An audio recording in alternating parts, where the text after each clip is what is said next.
Thank you for that. From the spiritual realm to the financial realm. Thank you very much for joining us on Rising Bharat. And I think I want to start with an anecdote that Emmanuel Macron shared last week at the AI Impact Summit, where he said in 2014, a tea seller in Mumbai did not have a bank account, did not have access to credit, but in just 10 years, because of the UPI revolution, he's now able to just use a scanner and accept payments.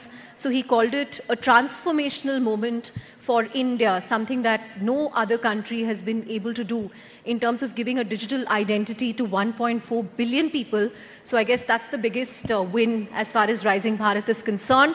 But with every technological advancement also come attached risks. So while we've seen rapid strides in digital payments, digital credit, we've also seen instances of digital arrests, cyber frauds, especially for people over 60, over 70, senior citizens, hard-earned savings being lost this way. So today we will discuss how far we have come, but also what we should prepare for going forward, and we have the perfect blend for that. We have a regulator view, a lender view, a credit view, and the risk view. So, a very good mix of all four. But let's start with the regulator view.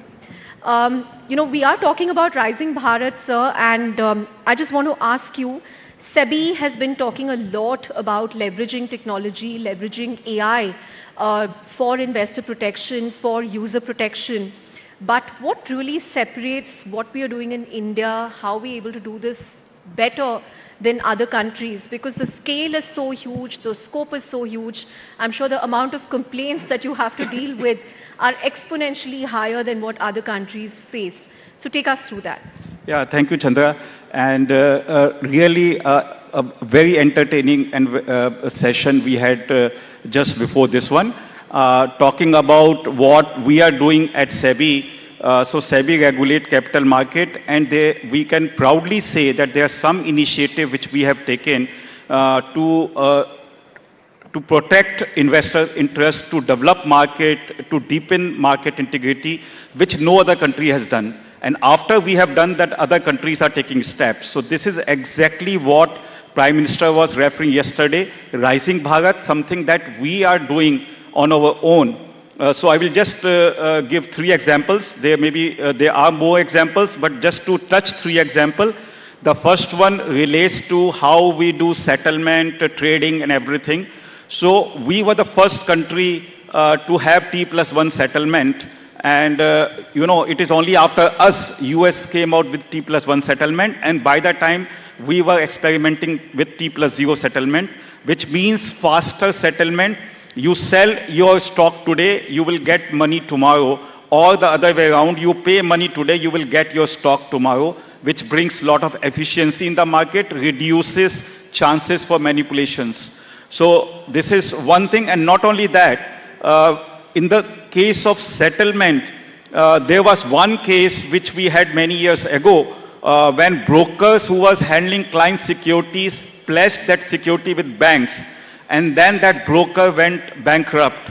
Now, who will lose the security? Banks will say, I want to encash this security. If you and bank encashes that security, the investor lose their security without their fault. So that case is still going on in Supreme Court. SAT has given a verdict, but somebody has to lose. So, but that's not ideal for the market. So you must have sufficient system in place that nobody loses. And therefore, SEBI came out using technology with a system where there is a system of pledging, repledging, but security remains in customer account. Even when customer sells the security,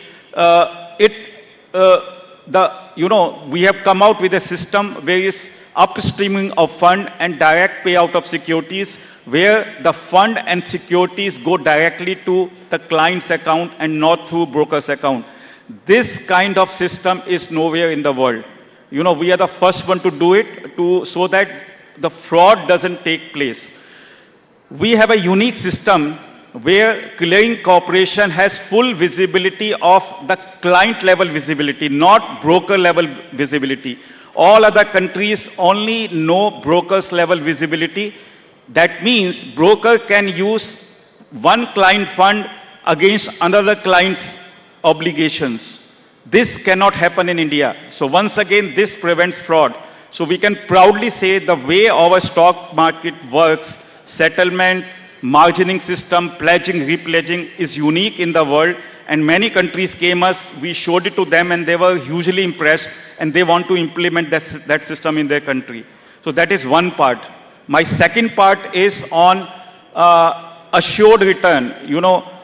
We allow mutual fund because their NAV is very transparent, so they publish their performance of their various schemes in a very transparent manner.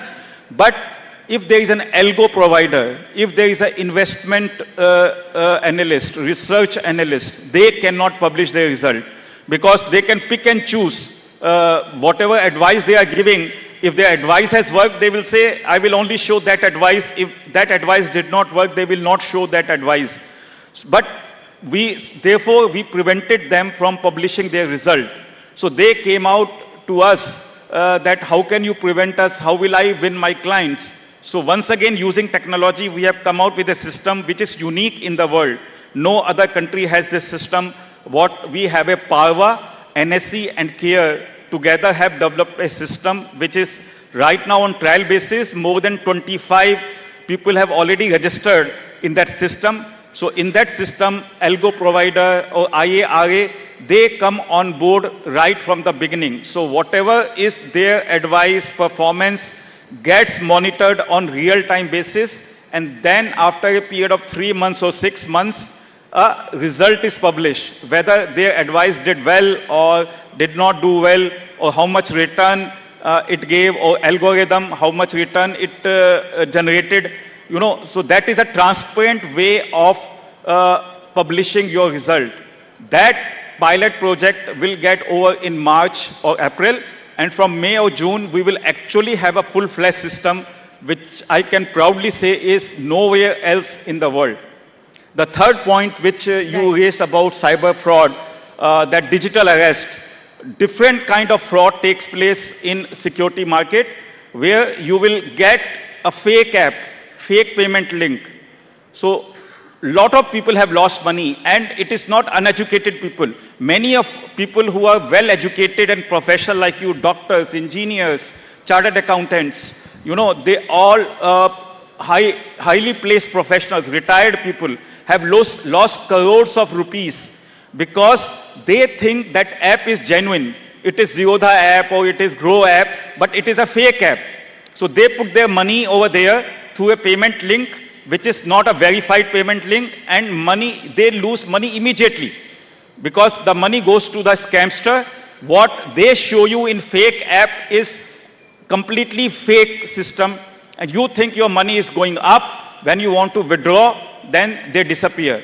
Lot of people have lost crores of rupees in this. So what SEBI has come out using technology is a SEBI check. So this SEBI check can be, there is a link which can be through an app. So we have a app also, Sarthi 2.0, investors can download, or if they don't want to download the app, there is a link on our website. You use that link and you scan the QR code of the payment link. It will show you it is a genuine or a fake one. Genuine means only from security market perspective. So, and that, or there is another system there that you can enter bank account number and IFSC number in that SEBI check. If this bank account is of a market intermediary, capital market intermediary, then it will say, yes, you can make the payment. It is verified. So that way, through SEBI check, you can actually know, particularly if you are making a big payment to somebody, that whether your money is going to the right person. So that SEBI check has initiative we are popularizing through advertisement. We are going to all colleges, universities, telling students, actually demonstrating that SEBI check to them. Yesterday also I was in quite a big university, thousands of students. We demonstrated how this SEBI check is to be used, because this is one thing we feel that, once again, this is not anywhere else. We have also done very important step, which is right now only with Google Play Store, not with Apple Play Store, is if you open your Android phone Play Store and you type any, want to download any capital market, security market intermediaries, let's say Grow, Zerodha, Motilal, anybody's app, it will show verified. Now that verified tick is available only on those apps which have been verified by SEBI. Right. So that is a very important step which has been taken. We are very thankful to Google who has helped us in doing this. We are still negotiating with Apple because we want to tell them one simple thing. You know, in this digital world, there is a good use of technology and bad use of technology. It is important that all these people who are using technology for good should come together and pool their resources. That is how we convince Google. Apple, we still have to work with them, but hopefully they will also come and this will be... It's good that you convince Google because I think 95% of India is on Android. Yeah. So Apple should come through hopefully soon as well. But, you know, just out of curiosity, through a show of hands, how many of you know people who have been victims of digital arrests? Okay, that's not a high number, but I think, I don't know, I think I have at least come across many people, even doctors who have lost 15 lakhs, which is absolutely stunning. Even crores. Okay, my friend lost 15 lakhs, but yes, there have been people who have lost crores. How many of you have been subject to fake links or phishing links, like he said, fake payment links? Yeah, a lot of. Okay, but I think you've listed out some interesting steps, especially the verified one on Play Store is a good step, and the others as well. So hopefully people will become more aware of this. And but Google told us that we have done it first time in India, now we are going to roll out in other countries. Great, so that's setting the benchmark for other countries. But moving on from the market side to the lending side, Hemant, and you know what separates PhonePe from others is, first of all, the scale of your platform. You have a dominant position when it comes to payments, but you're also a two-sided network with a consumer play, a merchant play, and there have been so many technological advances in the last 10 years that's also changed the way credit is done in India. You have flow-based lending now, which is taking off based on credit history of any small vendor. How has that changed things for you? The fact that you have your QR codes in so many different PIN codes across India, right from a Pani Puri vendor to a general merchant to a general store. How has that worked for you? So I think it's worked wonderfully well. So going with the theme Rising Bharat, right? One critical element of Rising Bharat is the credit to GDP ratio. Credit has to be something which is sustainable, which is compliant, but which is something which lays the foundation of the economic growth of the country. If you look at credit to GDP ratio for a country like India, it's right now at around 90%. China would be at around 120, 130%. The evolved economies would be at about 180, 190%. But within that, if you break this up, the credit to GDP ratio for the retail consumer segment is at 25%. Even below, the MSME segment is at 19%. But within that, the micro merchants. So today, where large amount of payment digitization has happened is with the micro merchants. And in the MSME space, micro merchants contribute to almost 95% in terms of count. There, the credit to GDP ratio is just 4%. So there's been a big gap in the entire credit adoption if you go across segments. And if we see what has happened in last 10 years, if I broadly divided in phases, I would say from 2015 to 2020 was the entire digitization phase, which led to a trust being built. Like sir was saying, the T+1 settlement, the flow of money, the fact that my money will come, the fact that if I make payment, it will get paid, the fact that I've given mandate, the entire trust got built on the digitization journey that we created. The entire ecosystem which jointly created on UPI, on GST, and a lot more other things. The second phase was around, the data and the formalization phase, which meant that people who were not in the formal digital ecosystem or who couldn't understand, the ecosystem couldn't understand their credit standing and all. That formalization phase has come in, which has led to data understanding of structured data formats to be able to, figure out what is the credit standing, how to lend, and how to give money to people. And with such growth and this thing comes rightfully the regulatory intervention because it brings in the right structures. RBI has played a fantastic role in bringing out digital lending guidelines, which has helped look at it in a very structured way. It has helped looking at ensuring the money goes in the customer's bank account. There's key fact statements. The privacy elements have got taken care of. Sorry, this context, given this context, right, that digitization, the formalization and the regulatory intervention is now poised for a fantastic growth because when we see our two-sided networks, India is, while we are on in tier 1 city, but India, I would say, there's India and then there's Bharat 1, Bharat 2, Bharat 3, and which is... This is like how VCs like to divide it, like India 1, India 2, India 3. And in there, the micro merchant segment, which is essentially was on the fringe of the financial inclusion, never saw, intense amount of ability to access credit. And that is what we are trying to unlock because with the QRs being there, there's an understanding of the business that the merchant is doing. There's understanding of the credit standing and the digital payments have played a supporting role because, for example, what we do today is in terms of lending to small merchants through our partners is a daily repayment.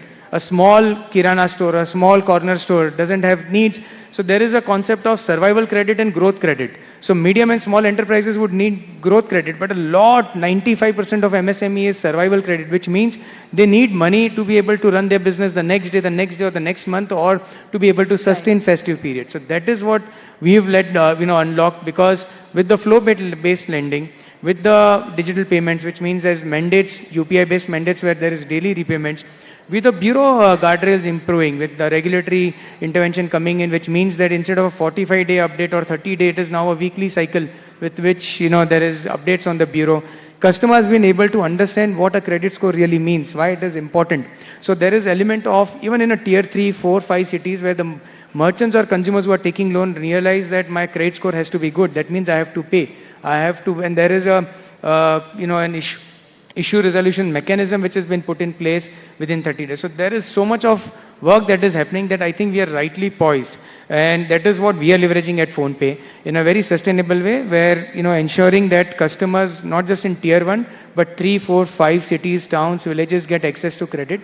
Likewise, merchants who were not being able to, in a very formal way, access credit, have a sustainable flow of credit because of the transactions, because of digitization, because of GST and account aggregator, which gives a way better view of the merchants to us now. Right. Aditya, if I can just come to you, and this is a two-part question. One segment of credit that was very buzzy a couple of years ago, till RBI came out with its digital lending guidelines, was the whole BNPL segment. What have we learned from that experience in terms of how credit is being underwritten for that segment? By BNPL, I mean the buy now, pay later loans that all of us would have seen on various apps. And secondly, we also talk about a thin credit file. So how can, transactions alone help us understand such customers better in terms of repayment guarantees? Hemant touched upon some parts of it, but if you can tell us. Sure, thanks.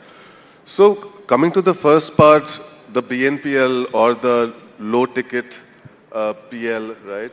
That was a rage, say, for 3-4 years.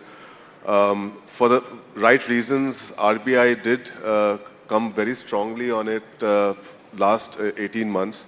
And these have become a lot more controlled now. And as a bureau, we feel that this is the right step because it has a direct effect on delinquency. We had seen that these low ticket loans, and when I say low ticket, let's take say 50,000, 0 to 50,000 as the bracket. In these low ticket loans, the delinquencies, which is 30 plus, you haven't paid more than 30 days, goes as high as 26%, which is an immensely high delinquency. Good delinquencies are 2 to 3%. So this used to go up to 26%.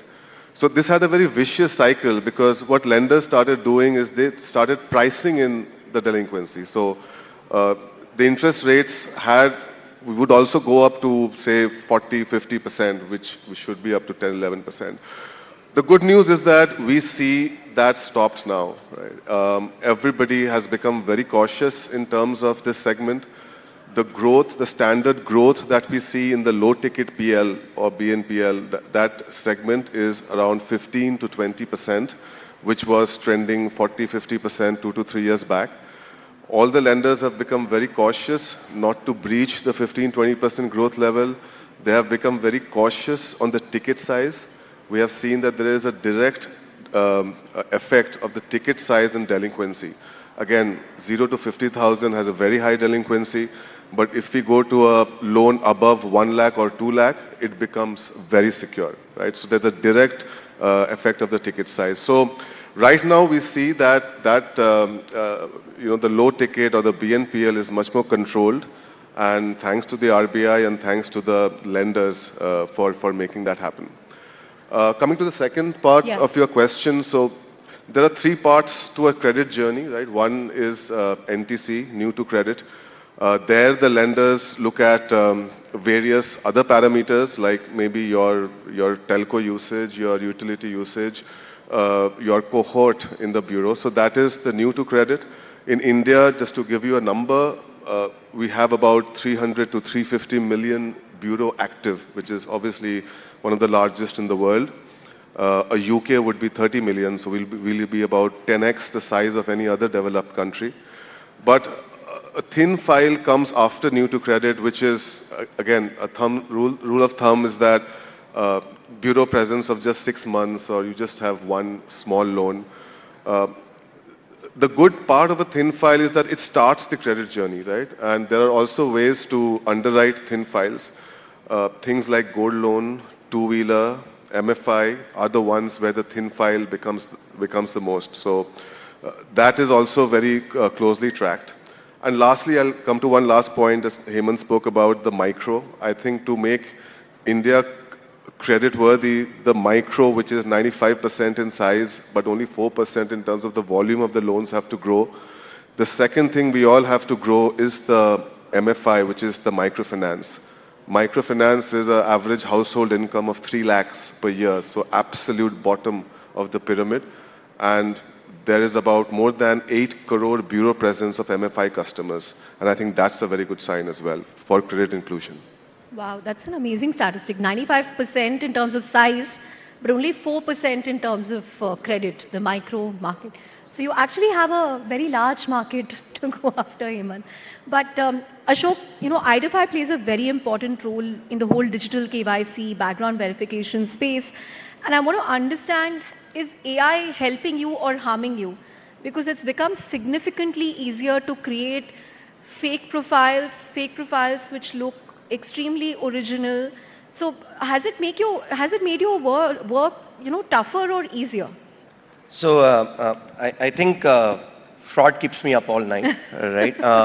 And in terms of scams, just a broad number. And it gets more and more Yeah. inventive, right? Right, and If you seem Jamtara. Yeah, and I'm the one guy who's looking forward to fraud, right? Everybody else is like, hey, we need fraud to stop. These guys will not be so happy about that. I'm like, yeah, if fraud goes up, my business goes up, right? Probably I'm the only guy who's excited about it. But anyway, but The SEBI person is not too happy. We lost about 34,000 crores approximately to scams last year, reported. Unreported, unofficial estimates is probably 34,000 crores. That's right. That's reported. insane. Okay. That is cybercrime reported, RBI reported, all regulators reported put together is about 34,000 crores. More than likely, because unreported, that is, most people don't come and report, the likely number is probably about 80 or 1,000 crores, which is a $10 billion fraud market, right?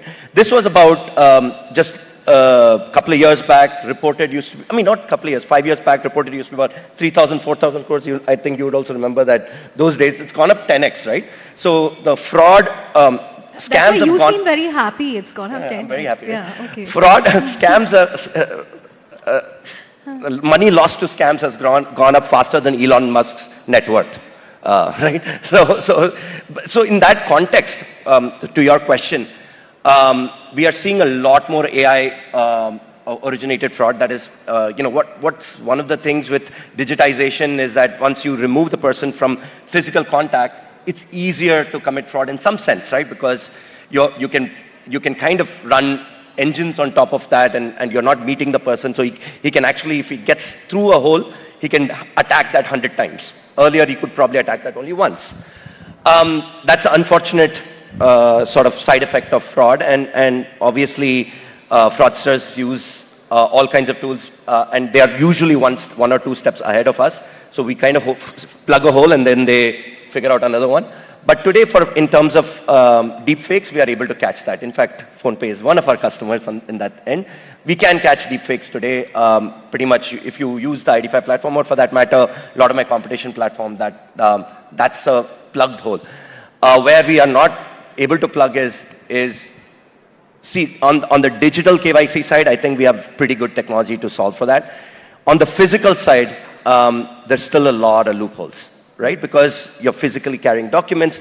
Only about 20%, between maybe PhonePe might be in the higher end of that spectrum, but most banks, only about 20% of the journeys are digitized, which means what happens in the physical side? How are you getting your SIM cards, for example?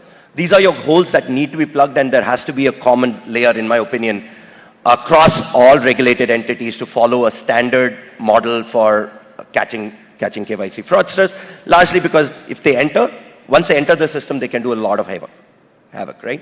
I don't think there's unified KYC norms across regulators, unfortunately, today. No, there's CKYC, KI is there. Yeah, but if you look at the submission norms for, like, for example, telecom, TRAI is different from RBI. No, that's right. But I think that is now going to be harmonized. That's what there are two stages of KYC. First stage only asks you identity and address, and the second stage asks you customer due diligence.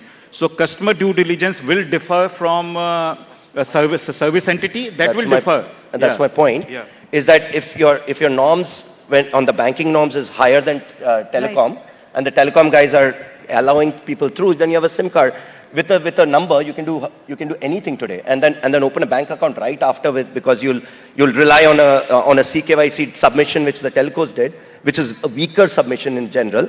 Then your whole system is actually, is broken to some extent. Right, last 3 minutes. So I'm just going to ask each of you, what is the one thing that you do to ensure that you're safe digitally, or what's the one or two checks that you do? I think Mr. Bashni started with a couple of things that SEBI has done, but Hemant, as someone who is, I would say, very tech savvy, part of a large digital platform, what's the one or two things, tips or tricks that you would like to share with this audience? I mean, this is an ever-catching, game, and you need to be, I think, the awareness, right, being on top of, just being aware of what is happening. For us, at the company level at PhonePe, it's our DNA. I mean, fraud is something which we've been working with for last 10 years across with everyone in the ecosystem, with NPCI, banks, with government, continuously relaying and trying to, understand what the fraud patterns are and just be on the top of it. So that's why we've been able to proactively, the fact that, UPI is a device SIM-binded protocol, which ensures that you still have, fair amount of guardrails built in there.